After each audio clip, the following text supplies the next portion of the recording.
বিচারের পূর্বে আওয়ামী লীগের যে কোনো ধরনের পুনর্বাসনের চেষ্টার আলাপ দেশের সার্বভৌমত্বকে হুমকির মুখে ফেলবে বলে মন্তব্য করেছেন জাতীয় নাগরিক পার্টির দক্ষিণাঞ্চলের মুখ্য সংগঠক হাসনাত আব্দুল্লাহ।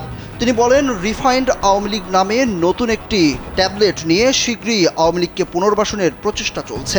বুধবার সামাজিক যোগাযোগ মাধ্যম ফেসবুকে এক স্ট্যাটাসে এই কথা বলেন তিনি। পোস্টে হাসনাত লিখেন, এই নির্বাচনেই আওয়ামী লীগকে ফেরানোর পরিকল্পনা চলছে। রিফাইন্ড আওয়ামী লীগ নামে নতুন একটি ট্যাবলেট নিয়ে শীঘ্রই হাজির হবে। তিনি আরও লিখেন, যারা এই পরিকল্পনা করছেন আমি আপনাদের সতর্ক করে দিচ্ছি, এখানে কোনো ইফস এবং বাটস নেই।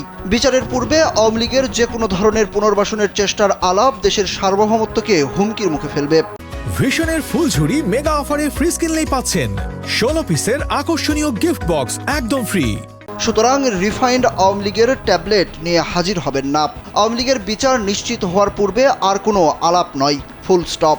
এর আগে সকালে শাহবাগ নিয়ে ফেসবুকে স্ট্যাটাস দেন হাসনাত। সেখানে তিনি লিখেন, এদেশের মানুষের বাক স্বাধীনতা থেকে শুরু করে সব ধরনের মৌলিক মানবাধিকার কেড়ে নিয়েছিল শাহবাগ, কেড়ে নিয়েছিল স্বাধীনভাবে বেঁচে থাকার অধিকারটুকুও।